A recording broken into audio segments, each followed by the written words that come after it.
Kumekuwa na maswali mengi sana kuhusiana na issue ya Dogo Founder TZ kuweza kurudi nyumbani kwao pale Nyarugusu mkoani Kigoma. Hii ni baada tu ya kukaa takribani miezi mitatu kufuatia ile fursa ambayo alipata kutoka kwa Babu Tale, ambapo Babu Tale aliweza kumhitaji dogo huyu pande za Dar na kuweza kumpa shavu la kuweza kurekodi baadhi ya ngoma kutokana na kipaji chake ambacho aliweza kukitambua kupitia kwenye mitandao mbalimbali ya kijamii. Lakini licha ya hivyo, Babu Tale pia aliweza kumwahidi Founder TZ juu ya masuala mazima ya kuweza kumhamisha shule na kumpeleka katika shule ya St. Mary's, ambapo kama unavyofahamu Founder ni kijana mdogo mwenye umri wa miaka 14, na katika interview ambayo ilifanyika ndani ya Wasafi Media alisema kwamba yeye yuko kidato cha pili, yani form 2. Sasa Babu Tale alijitolea kuweza kumhamisha shule na kumpeleka Dar, lakini kimya cha muda mrefu kikaweza kutanda hadi kupelekea dogo huyu kuweza kuulizwa maswali mengi zaidi, kwa sababu toka ameweza kuachia ngoma yake ya Itatokaje akaweza kushirikishwa kwenye ngoma ya Msukule, lakini vile vile kulikuwa kuna clip mbalimbali ambazo zilikuwa zikimuonyesha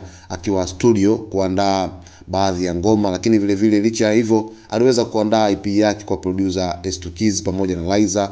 Lakini licha ya yote hayo ikaonekana pia yuko na baadhi ya watu akina Nyoshi Elisadati walikuwa naye studio akiwa ana rekodi ngoma. Sasa wengi walikuwa wanatarajia labda huenda dogo huyu angeweza kuachia ngoma hivi karibuni, na maswali yalikuwa yakiulizwa ya kutosha kwamba dogo huyu mbona yupo kimya sana. Lakini miongoni mwa watu ambao wa karibu zaidi waliokuwa wametoka wote pale Nyarugusu waliweza kufunguka kupitia kwenye vyombo mbalimbali vya habari kupitia interview ambazo wamekuwa wakizifanya kwamba dogo huyu ataachia ngoma mpya hivi karibuni. Sasa wengi hawafahamu ni nini ambacho kilikuwa kinatatiza kwa dogo huyu Founder TZ kuweza kuachia ngoma, kwa sababu kime cha muda mrefu kiliweza kutanda. Maswali yalikuwa ni mengi zaidi kwamba mbona dogo huyu haachii ngoma, nini ambacho kinamzuia mpaka hivi sasa kutoweza kuachia ngoma. Sasa leo hii Founder yuko Nyarugusu na imesemekana kwamba amekwenda kusalimia wazazi wake, labda huenda akaanza kuachia kazi zake mpya kuanzia Januari, lakini vile vile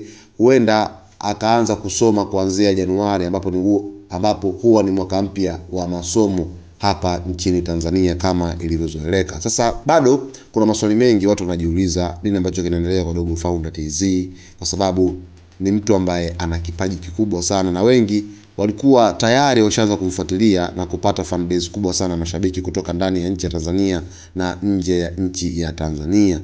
Sehemu kama Burundi, Kenya, Rwanda, Zambia, Zimbabwe, Kongo, Marekani, Uganda ni sehemu ambazo tayari Founder amejikusanyia wimbi kubwa kabisa la mashabiki.